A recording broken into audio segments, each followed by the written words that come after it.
My name is Elaine Mack. I'm 62, retired, and I used to be the kind of mother who would do anything for her children. But 2 weeks ago, I received an invoice for $89, $300 from my daughter, along with a pastel pink envelope that said, "You're officially invited to the wedding of the century." And that's when I realized I wasn't being invited as family. I was being billed like a corporate sponsor. I stared at that invoice for a full 10 minutes, itemized like a damn restaurant receipt venue. $32,000. Dress, $12,000. Planner fee, $10,000. Catering, floral arrangements, designer welcome bags, all with my name listed as responsible party. Not a single line said thank you or even hinted at a conversation. Just cold, clean numbers and an expectation that I would pay. No call, no discussion, just this demand dressed up as an invitation. Now I want to make one thing clear. I love my daughter, Catherine. Kathy, since she was a toddler who refused to answer to anything else. But Kathy hasn't loved me back in a long time. Not really. Not since her father and I divorced 12 years ago. And even then, it wasn't a sudden shift. It was more like erosion, small moments of dismissal, decisions made without me, silence, when I offered help and smiles that didn't reach her eyes. If you're a parent, you know what I mean, that slow, cold drift that no holiday photo can mask. I remember holding Kathy on her first day of kindergarten, the way her hand trembled inside mine, how she smiled with baby teeth missing in the front, gripping her backpack like it was armor. She used to call me her safe place. Somewhere along the way, I turned into her bank account. Her wedding was to be held at a private villa in Tuscany, Italy. Not the wine country weekend with boxed Merlot and string lights. No, a literal castle on a hill wedding with a champagne fountain and a live string quartet flown in from Vienna. It was the kind of event that makes headlines in bridal magazines, but not the kind that should be placed on a retired woman's shoulders. I didn't call Kathy right away. I needed to sit with it. I made myself tea. I sat in the kitchen looking at the letter beside the unpaid bills for property taxes and heating oil. The soft hum of my old fridge filled the silence, and there on my wrist was the thin gold bracelet I'd worn every day since my mother passed her gift to me the day Kathy was born. When Kathy finally called me 3 days later, it wasn't to ask how I felt about the wedding. It was to say, "Did you get the invite? Christine says we need to secure the deposit by Friday." "Kathy," I said as gently as I could, "this is the first I'm hearing about any of it." She laughed, not kindly, more like she was brushing away my concern with one swipe. "Mom, we talked about Tuscany over brunch in April. You said it sounded beautiful." "Beautiful, sure," I said, "but I never agreed to pay for it." There was a pause, then colder, "So you're backing out. That's what this is." "I was never in," I replied. That conversation ended in silence. Not yelling, just that slow vacuum of love being pulled further into the void. I called Richard, my ex-husband, Kathy's father. We hadn't spoken in months. He picked up, surprisingly. Still had the same gravel voice and impatient tone, but he listened. "She tried to put it under my name too," he said. "I refused. So did your brother. Guess she thought you'd cave." I asked him if Kathy had access to any joint accounts. He said not anymore, but I should check. Something about the way he said it made me uneasy, so I did. That evening, I pulled every document I had. Turns out, Kathy had used my name to co-sign at least 2 of the vendor contracts, possibly more. Christine Slaughter, the wedding planner, had me listed as the primary financial guarantor. I had never even met this woman. I stared at my signature on the contract, except it wasn't mine. The handwriting was close but sloppy. The M in Mac curled wrong. It was forged. The next morning, I called a lawyer. A woman named Maynard, who had helped me when Richard and I divorced. Smart, calm, and knew how to cut through noise. "Can you prove forgery?" she asked. I sent her scans. She called back in 30 minutes. "Yes, and you need to act fast. They're pushing deposits through already." I was stunned. Kathy, my daughter, had faked my signature on a $32,000 venue contract. Not just rude, illegal. "Do we involve the police?" I asked. Maynard paused. "Not yet. There's another way. We make it known quietly. Let the planner know she's dealing with disputed authority. That puts a freeze on contracts." I gave her the green light. 2 days later, I received an email from Christine Slaughter. It was icy. She said she was disappointed in the lack of alignment among the Green family, Kathy's fiancé's surname, and that due to legal ambiguity, she would pause all vendor activity until things were resolved. Kathy called me an hour later. "Did you seriously lawyer up? I seriously didn't authorize you to use my name." "You just don't want me to be happy," she snapped. "You want everything to be about you." My voice cracked, not with anger but weariness. "I wanted to be at your wedding, not fund your fantasy." That call ended badly. She hung up, and I cried for the first time in a long time. Not because I was sad, but because I felt free. The spell had broken. That night, I sat with a glass of wine and texted Rosa. Rosa and Kathy had grown up together. They were close until college, when Kathy made it clear Rosa didn't fit her image anymore. Rosa was now a wedding photographer, working under her own boutique brand in Brooklyn. We'd kept in touch over the years. I texted, "Do you still take private gigs?" She called immediately. "Elaine, everything okay?" "Not really, but I think I'm about to crash a wedding, and I need a witness." She didn't even hesitate. "I'm in." And just like that, the first piece of my plan clicked into place. That night, I took off my bracelet and placed it in a silk pouch. I didn't wear it the next day. For the first time in decades, I told myself, this isn't about the past anymore. It's about drawing the line and holding it. When you've been a mother, as long as I have, you learn to swallow hurt to cover for your children, to justify their worst days because you remember their best. But at some point, if you want to keep your soul intact, you have to say enough. And I had finally said it. But I wasn't done yet, because I knew Kathy wouldn't back down. I knew her better than anyone, and I had a feeling the worst was still ahead. The first thing I did the next morning was take the invoice off the floor. I didn't want to trip over it on my way to the kitchen again. I folded it neatly and placed it in the drawer with Richard's old watch next to the only Mother's Day card Kathy had ever made me by hand. She was 8. She'd drawn the two of us holding ice cream cone stick figures with huge smiles. "Mommy and me forever," it said in purple marker. I stared at that card for a long time. It's wild how a scrap of paper can feel heavier than a brick. That day, I didn't cry. I didn't pace the kitchen or call a friend to vent. I did something far more dangerous. I started planning. I called Christine Slaughter, Kathy's wedding planner, and scheduled a meeting. I didn't tell her anything up front, just that I wanted to talk through the arrangements. Her voice was all perk and polish, just like her Instagram feed, full of glittery brides and wine glasses. I could hear in her tone that she was relieved. Probably figured I was coming to write a check. I spent the next few hours doing something I hadn't done in years. I got dressed like I used to when Richard and I would go to the annual hospital fundraiser. Navy dress, my mother's pearls. I even wore heels. 3 minutes in my feet were already mad at me, but pain has a funny way of keeping you grounded. When I walked into Christine's office the next day, I wasn't Elaine the grieving widow or Elaine the invisible mother. I was Elaine Mack, woman of means, at least that's what she thought. The office was something out of a magazine, white orchids glass desk. The kind of rugs you don't dare walk on with wet shoes. She offered me coffee. I accepted, and then I let her talk. Christine walked me through the wedding like she was reciting the itinerary for a royal affair. Riverside Manor imported linens, $400 floral centerpieces, string quartet fireworks at the end of the night. Fireworks. I almost choked on my coffee. "And the honeymoon?" I asked. "Oh, Tuscany," she said like it was a casual weekend getaway. Private villa, chef service, 3 weeks of absolute magic. When she finally finished listing the grandeur, I leaned forward, calm as a surgeon. "Christine, I think there's been a misunderstanding." Her smile froze. Just a fraction of a second, but I caught it. "You see, I never agreed to pay for any of this," I said. "In fact, I wasn't even invited." The silence that followed was thick. She blinked once, then again. Then all the warmth drained from her face like someone had cut a wire. But Kathy said, "I'm sure she did." I showed her the invoice, the handwriting, the little note at the bottom. "You should feel lucky I'm letting you contribute at all." That did something to her. Maybe it was professional pride. Maybe it was realizing she was caught in the middle of someone else's manipulation.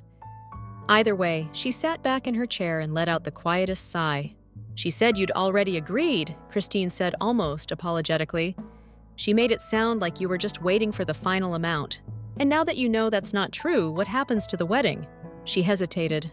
Well, technically, the contract is with Kathy and Gary. They're responsible for payment, but most of the vendors need final payments by the week before the event. Without that, no wedding, I said. Christine didn't nod, but she didn't argue either. I stood up, gathering my purse. When Kathy calls, and she will, I'd like you to tell her that if she has any questions about payments, she should call me directly. No more invoices, no more assumptions. As I walked out, I could see her flipping through files behind the desk, already calculating how to protect her commission. The elevator ride down felt different from the one going up, like I'd left something behind in that office, a version of me that said yes too easily. That night, I did something reckless. I opened a bottle of good wine and called Rosa. Rosa Pratt, Kathy's childhood best friend. The girl with the crooked grin and the kind heart. The one Kathy dumped in high school for not being aspirational enough. I hadn't seen Rosa in over a decade, but I remembered what kind of person she was. And I remembered she'd started a wedding photography business years ago. She met me the next day at a small cafe in Terrytown. Her hair was longer, her eyes wiser, but she still had that same light in her voice. "Elaine," she said, pulling me into a hug, "you look fierce." I laughed. That's one word for it. We sat and I told her everything. The invoice, the exclusion, the meeting with Christine. Rosa's expression changed from shock to anger to quiet, focused determination. "I want you to photograph the wedding," I said. "You're not invited." "Exactly." She sat back. "You want proof." "I want a record," I said, "of what I wasn't allowed to be part of what I was expected to fund but not witness. Not for revenge, not entirely, but for clarity." Rosa stirred her coffee slowly. "There are public trails near Riverside Manor. With long lenses, I could capture almost everything. No trespassing, no legal risk." I looked her in the eyes. "Would you?" She didn't hesitate. "Absolutely." We talked logistics, where she'd set up, when she'd arrive, what to focus on, the flowers, the guests, the absence of the bride's mother. She even agreed to help me document any fallout afterward, calls, texts, messages from Kathy and Gary, once they realized the house of cards was collapsing. Before we parted, she handed me a small object wrapped in tissue paper. "What's this?" "A blue ribbon," she said, "from that 4th grade science fair, the one Kathy and I did together. Remember the volcano we built?" I smiled. "You two nearly set my kitchen on fire." Rosa grinned. "I found this in a box of old things. Thought you might need a reminder of when things weren't so complicated." That ribbon sat on my nightstand for days. Not as a symbol of nostalgia, but as a warning. What happens when love gets replaced by status? When pride kills gratitude? A week later, I called Rosa again. "Christine says the vendors are panicking," I told her. "Kathy hasn't paid. She's stalling, hoping I cave." "Are you?" "No," I said. "But I did something else." "What?" I called Janet Waters. Rosa gasped. "Janet." "My mom's friend. She works for the caterers. Said Kathy's been treating the kitchen staff like dirt. No tip, no manners, no payment. Let me guess, she told them I'd be handling the bill." I could almost hear Rosa's eyes roll. Janet's fierce when she's pissed. She said if I don't pay, she'll make sure every server knows why. That there's no dinner because the bride thought humiliation could be invoiced. Rosa burst out laughing. "Elaine, you're not just planning a stand, you're staging a reckoning." "I'm protecting my dignity." Same thing she said. The week before the wedding, the pressure escalated. Gary called. Kathy texted. Christine sent gentle reminders. I responded to none of them. Then came the rehearsal dinner. Kathy called to say they were short a photographer. "Thought you said Rosa wasn't good enough for your wedding," I said. "That was years ago," Kathy muttered. I could tell she was unraveling. And I almost felt sorry for her. Almost. I didn't go to the rehearsal, obviously, but Rosa did. She texted me after. "You won't believe what happened. Try me." Kathy tried to do a practice entrance. The band wasn't playing the right tempo. She screamed at the violinist. Like lost it. I blinked. In front of everyone. Yep. Even Gary's mom looked horrified. That might be the first time Kathy's ever been embarrassed by her own behavior. Yep, and I caught all of it. High res, from the trees. I laughed the kind of laugh that starts deep and rolls through your chest. The wedding was 2 days away, and I could feel something shifting inside me. Not just the anger, but the clarity. The understanding that I'd spent most of my adult life making other people comfortable at my own expense. Kathy had drawn a line in the sand, and for the first time, I wasn't crossing it to meet her halfway. I stayed on my side, and I was about to show her what that meant. Wedding day. I woke up at 5:14 a.m. without an alarm. Not from nerves, just from that kind of stillness that comes when you already know something big is about to crack open. There was no sun yet, just a sliver of gray light edging in through the blinds. The kind of morning that feels like the calm before a war, where everything is quiet, not because the world is at peace, but because everyone's holding their breath. I didn't have anywhere to be that day, not officially. My name wasn't on any guest list, and Kathy had made it very clear that my presence would be disruptive.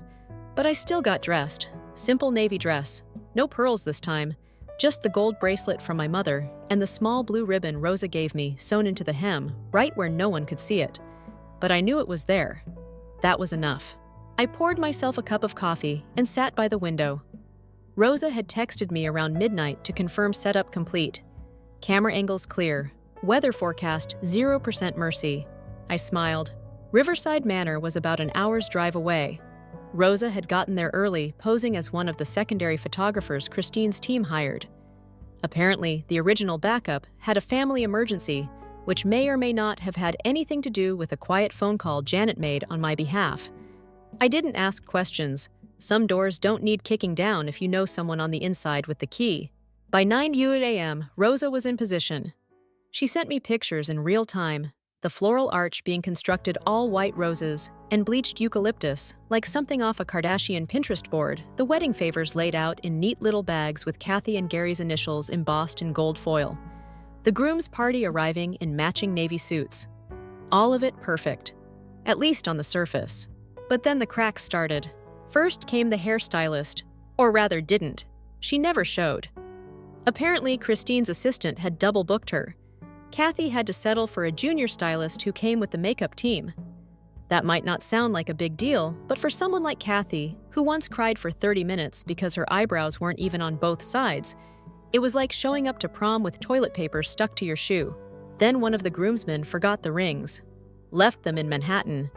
Gary tried to laugh it off, but Rosa caught the clenched jaw in his profile shot, the way his fingers twitched like he was holding back from slamming something. By noon, guests were arriving. A string quartet played near the fountain. Rosa sent me photos of them tuning their instruments beneath the blazing July sun, their black attire soaked through. The heat index hit 101 degrees by 1 p.m. Riverside Manor had no outdoor cooling system. Kathy had insisted on an authentic aesthetic, whatever the hell that meant. People started sweating through their silk. Then came the florist, or rather didn't. Christine had tried to pay them with a card that bounced. They packed up and left 30 minutes before the ceremony. Guests were taking selfies with empty vases. No one dared ask what was happening. Rosa, bless her, documented everything. Every sideways glance, every whispered comment, every tiny unraveling moment. She texted me between shots. Guests asking about you. Kathy told them you're off on a cruise. Thought you'd enjoy that. I stared at that text for a full minute. A cruise. That's what I was now. A fictional distraction. I poured myself another coffee and turned on the speaker in the kitchen. Jazz soft and steady. If I was going to be erased, I might as well enjoy it in style. Then came the ceremony, or what was supposed to be the ceremony. Rosa told me it started late, 45 minutes late to be exact. Kathy walked down the aisle in a gown 3 sizes too small. Apparently, the alterations had been done in a rush. You could see the tension in the fabric. And in her face. The officiant forgot Kathy's middle name during the opening. Gary fumbled his vows. A bee flew into Kathy's bouquet, and she screamed mid-sentence, swatting wildly. Rosa said at least 3 guests dropped their programs trying not to laugh. But then came the real collapse. When it was time for the final blessing, Christine stepped in and whispered something in Kathy's ear. Kathy went pale. Rosa zoomed in. Mouth read, "What do you mean they didn't pay?" Turns out the catering staff, Janet's team, had decided they wouldn't serve a single plate of food until the balance was paid in full. Christine had tried to charge the card again. Declined, again, and again, and again. Guests began murmuring. The groom's parents whispered furiously with the planner. Gary pulled Kathy aside. Voices were raised. And all of it was caught on camera. Not just by Rosa, but by another surprise ally, Paul, my late brother-in-law's son, who'd been hired by Gary's cousin to film the whole thing. Paul knew the history, he knew me, and he knew how Kathy operated. He'd brought 2 cameras, one for the official wedding and one for insurance. By 4 p.m., the DJ had left. The cake was never delivered. The kitchen locked their doors. People began calling Ubers from the parking lot. The wedding of the century had become a hot, sticky, overpriced picnic with no food and no future. And I was at home sipping lemonade and waiting. The call came at 6:43 p.m., Kathy. Of course. I didn't answer. She called again. And again. Then came the text, "How could you?" That made me laugh. Not out of cruelty, just the absurdity. How could I didn't fake signatures. I didn't lie to vendors. I didn't build a wedding on a foundation of arrogance and fraud. You did, Kathy. You just never thought the bank would close its doors. Later that evening, Rosa sent me a photo. It was Kathy sitting on the stone bench outside the manor, still in her too-tight gown, mascara running down her face. She looked not angry, not even sad. Just hollow. Like she finally realized that when you burn every bridge, you don't get to be surprised when no one comes to save you. I looked at that photo for a long time, and I didn't feel triumphant. I felt done. Not broken, not bitter, just done. That night, I lit a candle and opened that drawer again. Took out the Mother's Day card. Held it for a minute. Then I placed it in the fireplace and watched it burn slowly, curling into ash. Not as a punishment, but as a release. Sometimes you have to let go of who someone used to be in order to survive who they've become. I didn't sleep much that night, but for the first time in a long, long while, I didn't feel like I owed anyone anything. I had my house. I had my name. I had my peace. And tomorrow? Tomorrow the world would hear the story through Rosa's lens, through Paul's footage, through whispers and wedding blogs. But me, I was done talking. I had nothing left to prove. The Monday after the wedding was oddly silent. No angry phone calls, no emails, not even a knock on my door. It felt like standing in the eye of a hurricane surrounded by chaos, but somehow for a moment untouched. I spent the morning tending my garden. The tomatoes were overripe. The lavender was going wild. I clipped a few sprigs and set them in a glass on the windowsill. My mother used to say, lavender calms the soul. I was hoping she was right. I didn't check social media until after lunch. And when I did, it was like walking into a house fire. Someone had posted a wedding recap in a private Facebook group for local event vendors. It had photos. It had commentary. It had an entire thread dedicated to how not to run a wedding. One of Rosa's shots was front and center, Kathy mid-scream holding a bouquet of wilted roses, her mouth open, like she was about to bite the violinist. There were over 400 comments. By the next day, it had leaked to Reddit, then TikTok, then Instagram wedding meme accounts. The meltdown at Riverside had become a full-blown viral moment. No names, thankfully, but anyone who knew Kathy would recognize her. The dress, the ringless finger, the scowl, it was all there. And then the phone started ringing. Richard called first. My ex-husband surprisingly calm. I saw it, he said. I figured you might. She really did it, huh? Burned the whole house down. She did, I said. And she brought her own matches. There was a long pause. Then he said, You know, I always thought you were too soft on her. I said, until I wasn't. He didn't argue. Then came Gary's mother, Lorraine, a call I hadn't expected. She spoke in that slow, deliberate tone people use when they're trying not to scream. Elaine, she began, I'm not calling to defend what happened. Good, I said, pouring myself some water. I'm calling because I want to understand how the hell we all missed this. Lorraine, your son married a woman who used my name, my credit, and my silence. He stood beside her while she lied to your face, and you think we missed it. We didn't miss it. We let it happen. She didn't reply right away. You think he knew, she asked finally. I think he knew enough. Click. The next few days were a slow unraveling. Vendors started pulling out. Clients dropped Kathy's wedding consulting page. Sponsors she'd courted on social media ghosted her. Even her old sorority group removed her from their alumni spotlight page. And I was asked to speak on a podcast.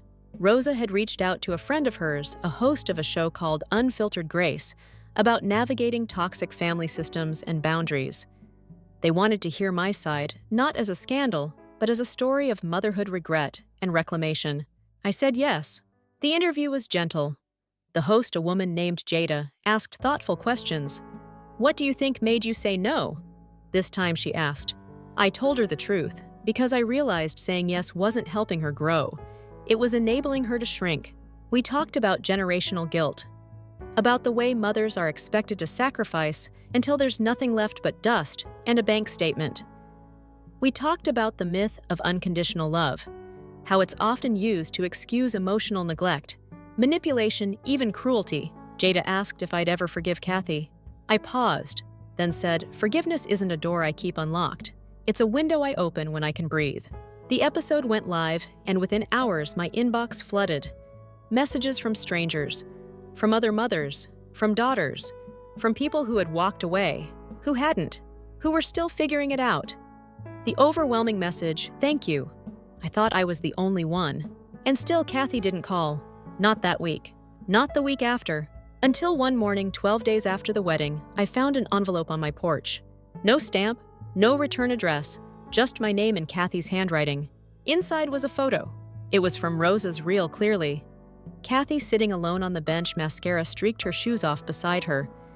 She'd circled the corner of the photo, where something small lay beside her foot. My bracelet. She'd dropped it. Or maybe it fell from her clutch. Either way, she'd noticed it. She remembered. Tucked into the envelope was a note. "I don't know who I am without your approval.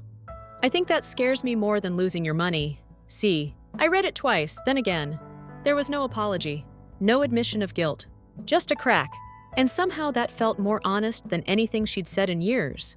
I didn't reply, "Not then, maybe not ever." Because sometimes healing doesn't mean reunion. Sometimes it just means knowing you're no longer at war with yourself. I placed the photo in a drawer. And that night I went out to dinner. By myself. I wore my bracelet. I ordered the expensive wine. I toasted to freedom, to clarity, to finally stepping out of a role I never applied for but held on to far too long. And I thought of something Jada said during the podcast. "You don't owe anyone the version of you they invented just to make themselves feel safe." That line stayed with me, especially the next morning when I received a message from someone I never expected to hear from, a young woman named Lila. She introduced herself as a junior wedding planner who had shadowed Kathy during her early events. She said she'd walked away after witnessing how Kathy spoke to clients, to vendors, to staff. She said watching what happened gave her the push to start her own company, one built on transparency and kindness.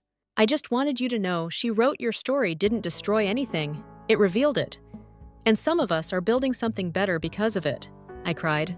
For the first time since it all began, I cried. Not from grief, but from grace, the kind that comes when you finally stop trying to fix someone else's storm and start dancing in your own sun. That evening, I wrote in my journal, "This isn't the end of a family. It's the end of pretending." Because truthfully, Kathy and I, we hadn't been mother and daughter in years. We'd been roles. She played the success.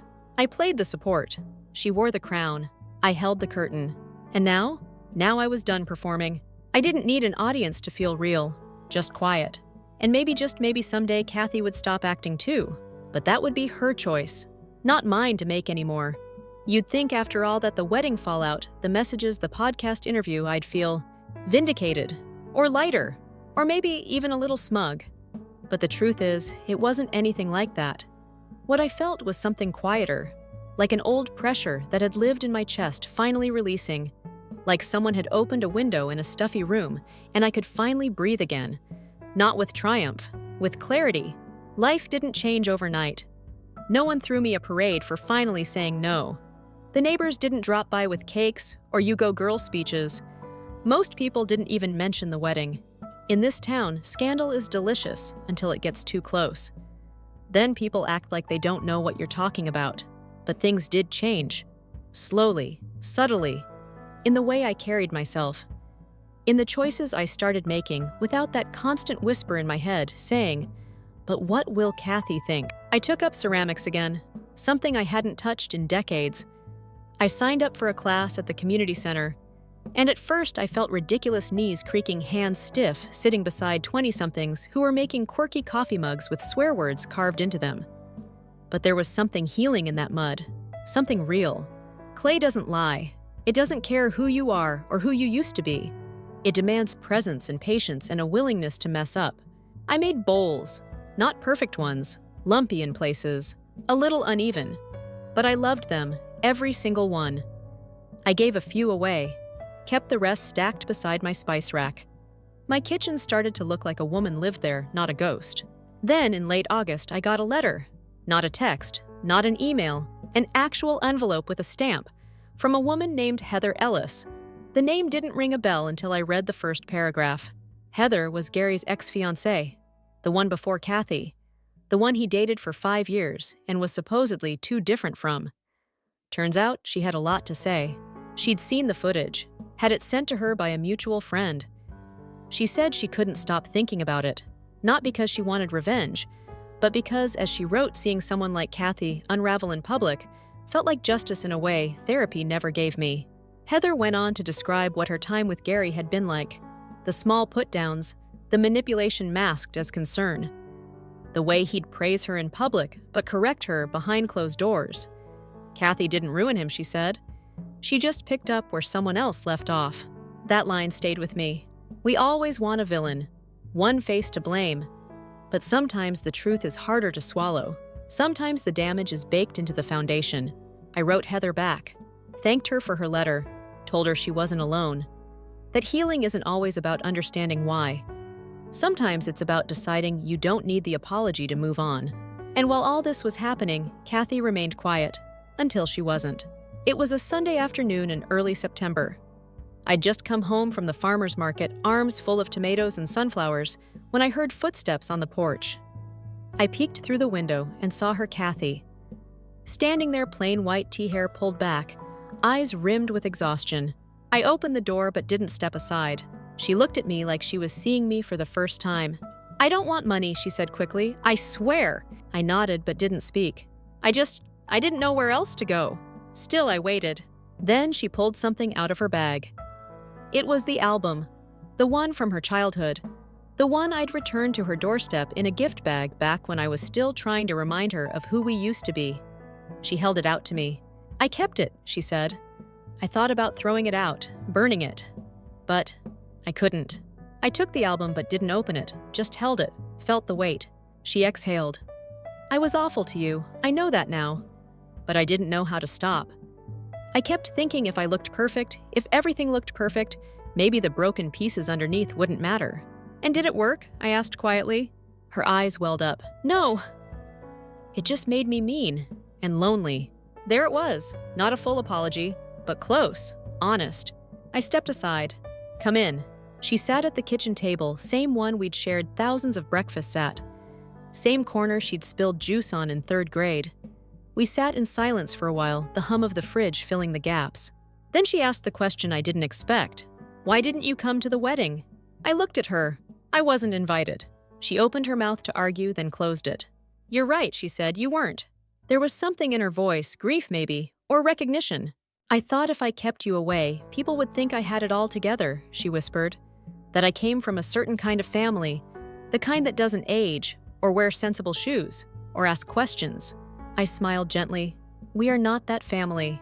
She laughed. A small one, but real. We didn't solve everything that day. There were still jagged edges, still landmines between us. But something shifted. She stayed for tea. We didn't talk about the wedding or the fallout. We talked about her work, about the future, about how lonely it feels when you're always pretending. Before she left, she stood by the door and said, "I might not know how to be the daughter you deserve yet, but I'm willing to try." I told her that was a start. After she left, I looked at the album again. Page after page of messy drawings, crooked smiles, glitter-glued memories. None of it perfect, all of it honest. And I thought about legacy. Not the money, not the name, but the truth we leave behind. The stories we tell our children, not through words, but through the choices we make when no one's clapping. Kathy had tried to build her legacy on aesthetics, on image, on control. But now maybe she'd start building something else, something better. And me, I had no interest in control anymore. Only peace. That evening, I lit a candle and wrote a letter. Not to Kathy, but to myself. It said, "You are not a failure because she got lost. You are not broken because she needed to crash to see the truth. You loved her the best you could with what you had. And now you love yourself enough to let her find her own way home. I folded the letter and placed it inside a ceramic bowl I made last week. The lumpy one. The one that wobbles slightly when you touch it. My favorite, because like everything worth keeping, it wasn't perfect. But it held what mattered. Fall arrived like an exhale. The heat softened. Leaves on the big maple in front of my porch turned a slow, stubborn gold. I found myself waking earlier, walking more, breathing deeper. Something about September always feels like a second chance more than January ever did. Maybe because it's quieter. It doesn't scream, "New year, new you." It just nudges gently, "You can try again." Kathy started coming around once a week after that first visit. Never announced, never with any expectations. Sometimes we talked. Sometimes she just sat on the back steps sipping tea while I trimmed the hedges. She didn't push. I didn't pry. We let the silence do some of the work. And in those silences, I saw her again. Not the woman who crafted a life for Instagram, but the girl who used to beg me for quarters to buy gumballs from the machine at the library. She apologized eventually, not in some big movie scene monologue, but in the way she started remembering to bring things tomatoes from the market, a copy of a book I'd mentioned in passing, a small ceramic spoon rest she made at a healing pottery workshop, which we both laughed about. "I get it now," she said one afternoon, watching me replant lavender. "Why you stopped saying yes. Why you didn't show up just to be used." I looked up. What changed? She shrugged, wiping dirt from her hand. "I thought power came from being above people. Turns out it's the opposite. The real power's in being able to lose everything and still tell the truth." I let that sit in the air between us. It wasn't wisdom I could have forced on her. She had to earn it. And then just like that, another twist arrived. I got a call from Marcia, my lawyer friend. She sounded amused. "You sitting down?" she asked. "Why?" "Kathy's filing paperwork." My heart sank. For what now? "A nonprofit." I blinked. "Excuse me." "It's small," Marcia said. "Started with an LLC she created after the podcast went viral. Apparently, she's launching a mentorship program for young women in event planning, focused on ethics and equity." I nearly dropped the phone. "You're kidding." "Nope. She's calling it the Table Project. You know, creating space for those not invited to sit at the table." I couldn't speak for a moment. "She listed you as the founding inspiration," Marcia added softly. "Said none of it would have happened if you hadn't said no." And there it was, the full circle. Not redemption, that's too neat, but something like evolution. Kathy wasn't changing to win me back. She was changing because the mirror finally cracked, and for the first time she didn't look away. That night, she stopped by with Thai food. We sat on the porch eating sticky rice out of paper containers while moths fluttered around the porch light. The air smelled like distant wood smoke and rosemary. She pulled a folder from her tote bag and handed it to me. "These are the program drafts. Would you look them over?" I opened it, read through. Workshops about contract transparency, peer mentorship, budget planning that doesn't involve emotionally blackmailing relatives. "I'm not an expert," I said. "You don't need to be," Kathy replied. "You just need to keep me honest."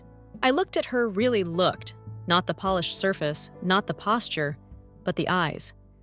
There was something new there. Not guilt, not manipulation, just willingness. "Okay," I said. We clinked plastic forks like champagne glasses. Days passed, then weeks. She kept showing up, and slowly things found rhythm. Not the way they were, better, more awkward, sure, but also more real. The funny thing about rebuilding a relationship is it doesn't feel like building a house. It feels like restoring a painting you don't paint over what's there. You clean off the grime layer by layer until the original colors show through again. And maybe it doesn't look brand new, but it's honest. And I was honest too. I told her about my fears, about how I'd spent years performing motherhood like it was a job I couldn't afford to quit, even when it hollowed me out. I told her about the nights I cried alone in the laundry room, wondering if she even liked me anymore. She listened. She didn't deflect. She didn't deny. She just said, "I thought being your daughter meant I had to shine. I didn't realize you just wanted me to be good." And then came the letter. From Rosa. It arrived in a thick envelope with no return address, but the moment I saw the wax seal, yes. Rosa's dramatic like that, I knew. Inside was a handwritten note. "Elaine, the footage from that day and your story have done more than you realize. There are mothers emailing me from across the country. Women saying they finally walked away from toxic relationships. Daughters saying they reached out to moms they'd cut off. And one woman who said your story saved her from planning a wedding she couldn't afford with a man she didn't trust. You thought you were protecting your boundaries. You ended up giving the rest of us permission. I'm starting a documentary project. I want you in it. Not the scandal, the story, the woman. Think about it. Love R. I read the letter twice. Then again, I didn't cry. I didn't smile. I just felt still. It's strange, isn't it? How the story we think is small, private, painful, hidden, can become something larger once it leaves our hands. We try so hard to manage it, to control the narrative. But truth has a way of spilling over, like water through a crack. It gets where it needs to go. I told Kathy about the documentary offer a few days later. "Are you going to do it?" she asked. "I don't know." She nodded. "If you do, don't hold back, even the parts that hurt, especially those." There it was again, that newness, that clarity. And so I said yes. The filming began 2 months later. Not flashy, not invasive, just Rosa, a camera, and a kitchen table. We talked about motherhood, about silence, about power and how it changes hands over time, about how it's possible to love someone and still say no, not like this. I talked about the blue ribbon in the hem of my dress, about the album, about the photo Rosa took of Kathy on the bench, how it broke me and freed me at the same time. And finally, I said the one thing I'd been circling around for months. Sometimes the most loving thing you can do for someone you raised is let them fall. And then if they come back not as a child begging to be rescued, but as a person ready to rebuild you, meet them where they are. Not because you owe them, but because you see them, for real, for the first time in a long time. We wrapped the shoot. Rosa hugged me, no words. 2 months later, the documentary aired online. It wasn't a blockbuster, but it didn't have to be. It found its people, the ones who needed it, and that was enough. Kathy's program launched that spring, small, scrappy, hopeful. I sat in the back at the first workshop. She didn't acknowledge me from the podium. Didn't need to. We weren't performing for each other anymore. Afterward, she walked over, eyes shining. "Guess what?" "What?" "One of the girls called you the original boundary queen." I snorted. "Please don't put that on a mug." She grinned. "Too late." We laughed. And for once, it didn't feel strained. Just simple. And that night when I got home, I looked at the ceramic bowl on my counter. The one with the letter I'd written to myself months ago. I reached inside and pulled it out. Read it again. You loved her the best you could with what you had. And now you love yourself enough to let her find her own way home. She had. And so had I. Story 2. My family blocked me from the group chat during my wedding. Then I came across pictures of them on vacation in Hawaii. Caption the families that are now complete. I only sent one message. While it lasts, enjoy it. I removed my name from the family business that day. The payroll account was frozen. My dad received a call from the Internal Revenue Service a week later. He knocked on my door for 20 minutes that night. When I opened it, it wasn't just that they weren't there that surprised me. They blocked me from the family group chat at that precise moment on my wedding day. I recall waiting outside the location immediately following the ceremony. Everyone was making their way to the reception hall as the sun was lowering and the sky had a gentle golden hue. Emma was laughing with her bridesmaids about the wind catching her veil. In my pocket, my phone buzzed. When I looked, I saw that it said, "You have been removed from Smith Family Core." I had assumed it was another congratulations message. No context, no warning, simply gone. As if it were written in a foreign language, I gazed at the screen. My initial thought was that it was an error. Perhaps Caleb accidentally tapped something. Perhaps Dad was trying to change the group photo or mute notifications because he was confused. That group chat has existed for 8 years. Birthdays and holidays, news about the family business. Everything passed through it. However, when I attempted to open it, nothing. I couldn't get in. At that point, I became aware that they were absent. Their table was empty of chairs. As a result, the chairs were arranged precisely. Mark, Caleb, Mom, and Dad are all empty. The waiters were constantly checking for tardiness. Alan, my closest friend, asked if they were stuck in traffic. I simply shrugged. I did not want to spoil the night. The fact that they had RSVP'd more than once made matters worse. They had filled out the online form, texted to confirm again the previous month, and even discussed their attire. My mother went to great lengths to avoid conflict with the bridesmaids. Mark invited his girlfriend to attend. Yes, I replied. They weren't merely anticipated. The damn plan included them. Before taking family pictures, the photographer kept asking if we wanted to wait for them. I continued to put it off. Eventually, we simply left them out. During dinner, Jody asked in a whisper if there had been any interaction between us. I told her I had no idea. That was the reality. I didn't receive a response until the third day of our honeymoon. Before going to our cabin rental, we were in Napa only for a few tastings. I opened Instagram to see Emma selecting a bottle, merely by habit. Then they appeared standing on a Maui beach. They are all four smiling, holding cocktails, and wearing matching floral prints. Even his father, who never takes pictures, had Mark's arm around him. The caption said that the family was now complete. I merely sat there. No passion, no tantrum, simply empty. Two asides. At first, she remained silent. Simply place her hand over mine. I informed her that I had one item to send. From her phone, I launched WhatsApp. She typed one message while still in the group. While it lasts, enjoy it. I opened my laptop after that. Smith wrote, My dad wasn't the only one in logistics. I had been making it a reality for the past 6 years. I was the one who got us online, even though we were co-owners. Got the job at Walmart. Half of the logistics were automated. For transactions exceeding $10,000, I would configure the dual signature protocol. He had no idea how to use it. I deleted my name from the company registration after logging in. I put my shares in a holding pattern that resulted in their freezing. I also froze the payroll account, which is crucial.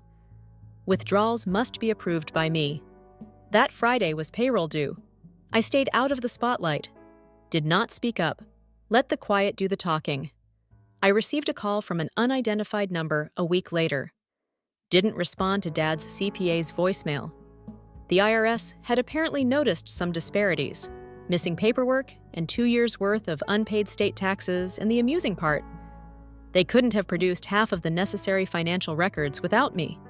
Before I even got to the front door that night, I heard the knocking. 20 minutes straight. I took a while to respond. I held him up. He was standing there when I opened the door, looking red-faced and sweating, as if he had been in hell. And what he said first, "What did you do?" For a few seconds, I allowed the silence to linger. He anticipated that I would recoil, defend myself, or perhaps even offer an apology. I simply waited while leaning against the doorframe. He moved forward, as if he were going to enter. I remained motionless. "The payroll was frozen by you. Are you aware of your actions?" I gave a nod. Yes, I am fully aware of my actions. He would get somewhere if he continued to talk like that. Claimed that the drivers threatened to walk. That was already in the warehouse crew's possession. Penalties for missing deadlines were demanded by 2 clients. Claimed that because my credentials were linked to the online reporting, the accountant was unable to even file. The one thing he believed would shake me was then dropped. This morning the IRS called. 5 years' worth of returns are being examined. 5. They believe we have been concealing our earnings. If this isn't fixed, we're all going to collapse. That word struck a different chord. We're all falling. I reminded him that the one guy they excluded from the family chat on his wedding day was not included in this. Apparently, that included everyone who could travel to Hawaii and pretend I didn't exist while grinning for the camera. He attempted to explain that it was simply a bad moment and that they needed space and that it wasn't personal. My wedding gave you the space you needed. That momentarily silenced him. He quickly changed to anger, claimed that I was being childish petty and discarding everything we had worked so hard to build. Then he took a folded piece of paper out of his jacket. After weighing it once, he threw it between us on the floor. I signed sheet the same document as 3 years ago, and it was a copy. I had forgotten a clause that was hidden in the early partnership filings. Under certain circumstances, it granted him some partial authority to override financial freezes. However, those requirements necessitated evidence of carelessness or deliberate injury. He was going to accuse me of undermining the business. That I did it maliciously. Even though he was bluffing, it was enough to keep the days that followed interesting. His attorney sent a cease and desist letter by Monday. I had responded to mine by Tuesday with a thorough audit of all the financial decisions I had made since joining, including the ones I had flagged over the years, all of which I had screenshots of, and several of which had verged on tax fraud. I kept most of it from Emma. Although she was aware of the outline, I spared her the anxiety. Before my family's chaos spilt into our new life, I wanted her to have at least a few days of peace after we returned from our honeymoon. For the first time in 2 months, Mom texted on Wednesday, "Could we please have a conversation? This is becoming unmanageable." No explanation, no apology. A tiny, delicate olive branch tossed like a discarded tissue. The situation changed by Thursday when the CPA began contacting me directly, even though I didn't reply. Stated quietly that the IRS was investigating more than just the company. They were investigating Caleb, a phony vendor, offshore accounts, and Dad's personal finances. The IRS wasn't merely snooping, they were hunting. And I still hadn't done a single thing. Emma and I were wrapping up our lunch when the call came in. For the first time since the wedding, we had been organizing thank you notes at the dinner table. Things seemed to be starting to calm down.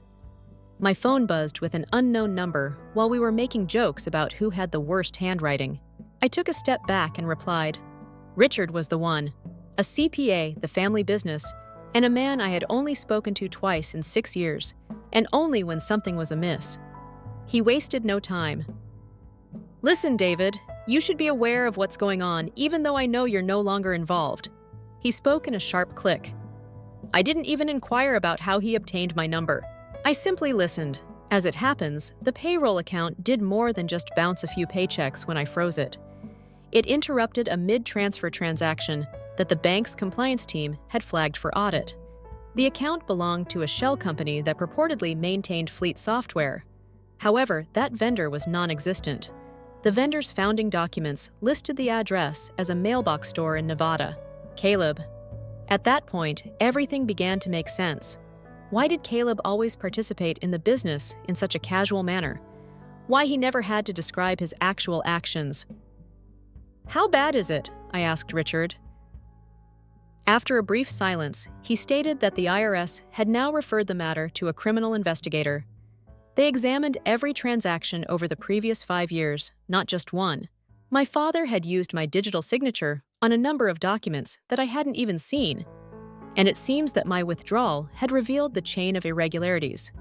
Fake invoices, inflated contracts, and unreported foreign income. I sat with it for a while after hanging up. I could have left at that moment, see them burn. However, I was still in charge of the backup server, which I had configured for complete financial transparency. It contained all of my emails, contract, invoices, and approvals, and nobody could access it without my password. I simply locked the system remotely. I didn't even need to remove anything. Emma asked if there was a problem when she noticed me working. I informed her that there was no point in trying to fix it at this time. I received a text from a Jody later that night. The IRS called again and said, "Your dad is in a spiral. Caleb hasn't had any sleep. Your mother is going crazy." It was not gratifying, not just yet. It seemed inevitable. Then I heard a knock at about 9 o'clock at night. Before I looked, I knew it was him. Dad was standing there. The same outfit as last week. His hair was unkempt, as if he had spent the entire day rubbing it through.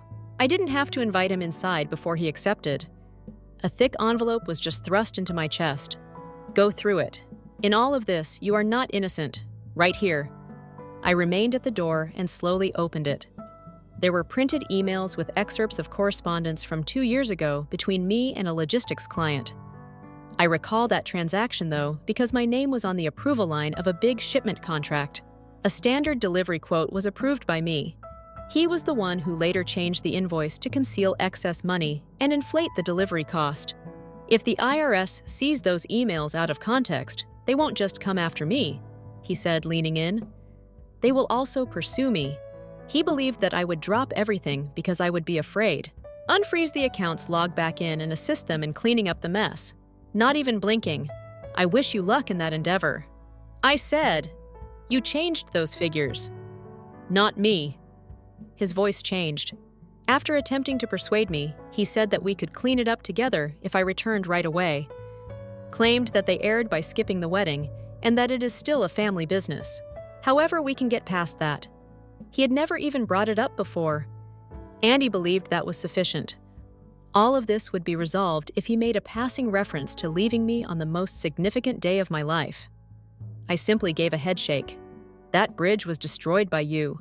You're angry now. The fire is getting bigger. He remained motionless for an additional moment, as if he had something more to say. He turned and proceeded down the driveway after that. I locked the door after closing it.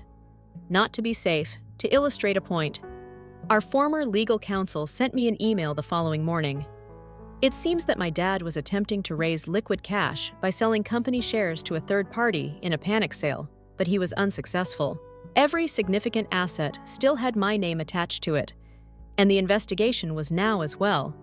I anticipated repercussions, irate texts, threats, and perhaps even a last-ditch voicemail from my mother attempting to mend things. Hearing from someone I hadn't spoken to in more than 10 years was unexpected. I received an email on Friday morning from someone I hadn't seen since high school. My dad's estranged younger brother is Uncle Grant. When I was still in college, he had been forced out of the company. I was always told that he caused issues with the board and mismanaged funds. He sent a brief email. I heard what was going on. I waited for someone to notice it at last. Meet me if you want the full picture. Everything is mine. At first, I didn't respond. I had no idea how to interpret it. Emma insisted that I go, stated that perhaps knowing what I was truly up against would be helpful at the very least. So I went to a diner 2 towns over and met him. He didn't appear resentful, but he did look older than I remembered, simply exhausted. Before our coffee had even arrived, he slid a manila folder across the table. Copies of old bank transfers emails, and one document in particular that made my stomach turn were all inside. It had to do with agreement, day-to-day 8 years ago with Uncle Grant's and my dad's signature. The rationale behind the acquisition: not poor management, silence, not failure. Uncle Grant had reportedly learnt that Dad and Caleb had been using surplus warehouse lease income to fund a side venture, a private shell company operating under Mom's name that purchased and sold commercial trucks at exorbitant prices, primarily to our own business. The scam was full circle, draining the company's resources while enriching themselves. Grant would disappear and never talk about it again after learning that it offered him a payout on one condition. He kept the documents in case something went wrong, but he accepted the deal. Now that the walls were closing in and the IRS was circling, he thought it was time for someone else to find out. I took it all, I scanned it, twice backed it up. I thanked him and walked away. The following day, I received a request from Smith and Rose's legal team to attend a mediation call immediately. They wanted to get everything settled as soon as possible. Offer me a discreet buyout of all my shares in return for granting me access to the servers and locked accounts. I didn't pay attention to the message. That same afternoon, Emma came home with news of her own. While shopping downtown, she ran into one of the warehouse workers, Diego, a guy who'd been with the company since I joined. He told her something strange. Apparently, my dad had told the employees that I was the reason no one was getting paid, that I'd sabotaged the system. After a fight with my brothers, he was trying to turn them against me, said I was bitter and unstable. I didn't even get mad.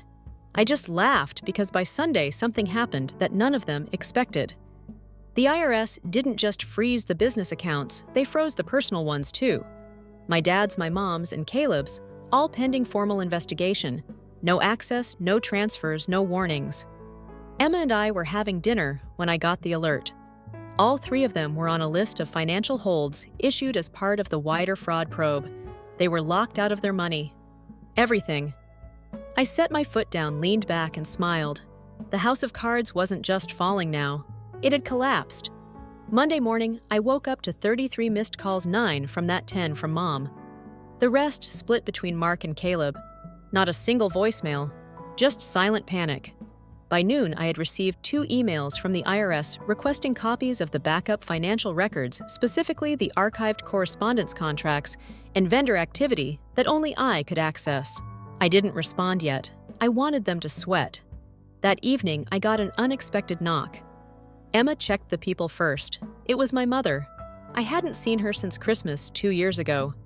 She always preferred to play the quiet partner in family disasters, passive smiling, never directly responsible.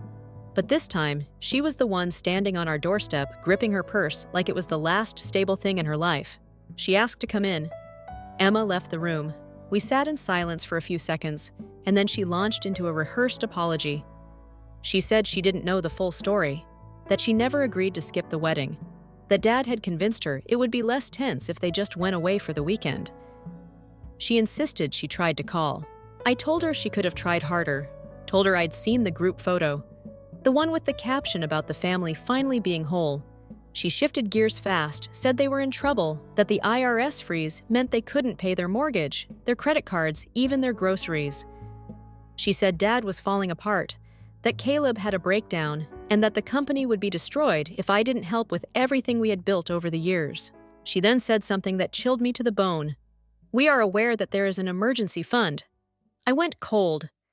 Emma and I had arranged for that years ago. A different investment account that is in my name, bound by a trust, not even in the company's operations. We did not record it. Few people were aware of its existence. How I inquired. She paused. "It's possible that your father took some bank records from when you two had joint authority. He believes that funds ought to be reinvested in the company. Without the company, you would not have had it." She spoke as though it made sense, as if she thought it was true. I got to my feet. "I don't give a damn about his opinion. We own that money. On my wedding day, you all abandoned me. I owe you nothing," she pleaded, said the words literally. "Please." She then made one final attempt at a card. "Your dad is going to go public if you don't help. Let's say you planned this and manipulated the books," I chuckled. She winced. They wanted to drag me down with them as they were cornered and drowning. I assured her that I had no plans to halt the inquiry, that I was only holding off on sending the IRS the entire archive because I wanted to see how far they would go.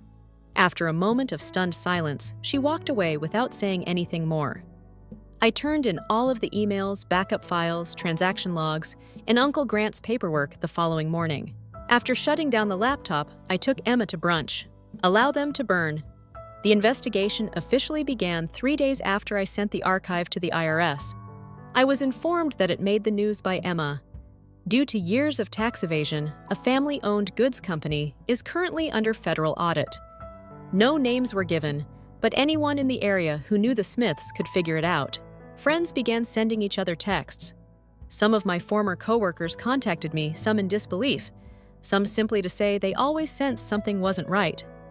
My father sent me the last message I had ever read that evening. It was a screen grab of a court document written by his lawyer, in which he accused me of violating a fiduciary duty, causing harm to the business, and putting the whole family under financial and emotional strain. He threatened to file a civil lawsuit if I didn't remove the documents. The number was blocked by me, without hesitation. I then deleted my name, email profile, and everything else after logging into the company portal, which was one of the few things that was still operational. Not in retaliation, not with malice, merely because the moment had come. A few hours later, Mark attempted to call. This time he left a voicemail, claimed that I had overreached, claimed that I ought to have dealt with this within the family. I misunderstood the situation, and we could have had a conversation, according to a paragraph that Caleb sent me via email. It's funny. On my wedding day, nobody wanted to talk. All of them failed to appear, not a single message. However, they discovered their voices when their house was being audited, and their accounts were frozen. I didn't respond. They all made decisions. I broke off all communication. I wasn't spiteful when I blocked them. I simply didn't want their poison to continue seeping into the things Emma and I had created. 3 months later, we relocated out of state. The town is clean now. The emergency fund was left unaltered. I resumed private consultations. Emma returned to her teaching. Jody and a few other family members kept in touch, and our life became calm, steady, and genuine. When we got together for dinner, some of our wedding friends would still bring it up. How my family did something that no one could believe. How foolish it was to put a vacation ahead of the wedding of their own son. They only care about control, and when they lose it, they lose everything according to the consensus of all. It has now been almost a year. I still occasionally receive unsolicited letters from law firms or distant cousins who are trying to catch up.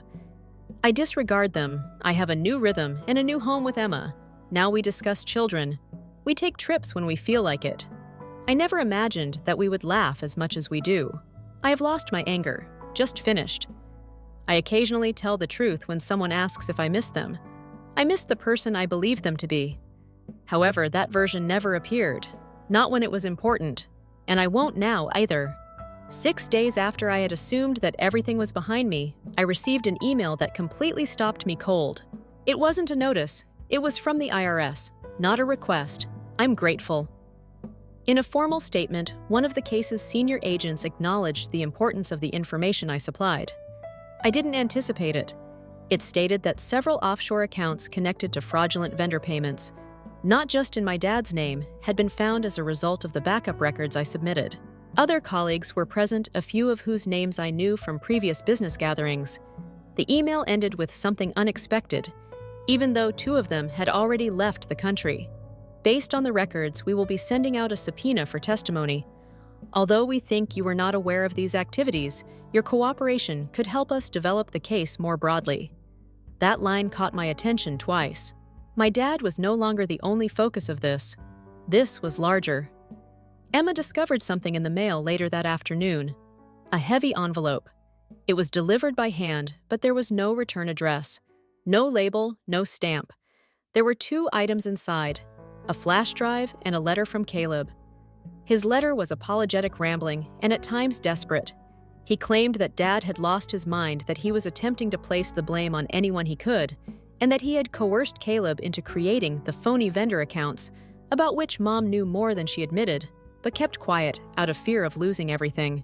He apologized for what transpired at the wedding and stated that he didn't want to go down with them. He was aware that I would never forgive him. However, I might eventually come to understand if the flash drive helped to balance things out. I connected it to a disposable laptop. It contained spreadsheets, voice memos, internal emails, and even a few videos. In one of them, the father was laughing while speaking with someone in another country about how the child signs everything I put in front of him. I was that person. Another showed him describing to Caleb how to avoid banking thresholds by dividing vendor payments into smaller batches. It was sealed. I sent a brief message with all of this information to the IRS contact. Another present. Emma and I sat on the porch that evening. We said very little. Just observed the rolling breeze and the darkening sky. And I came to a realization. This was no longer retaliation. It was taking something away.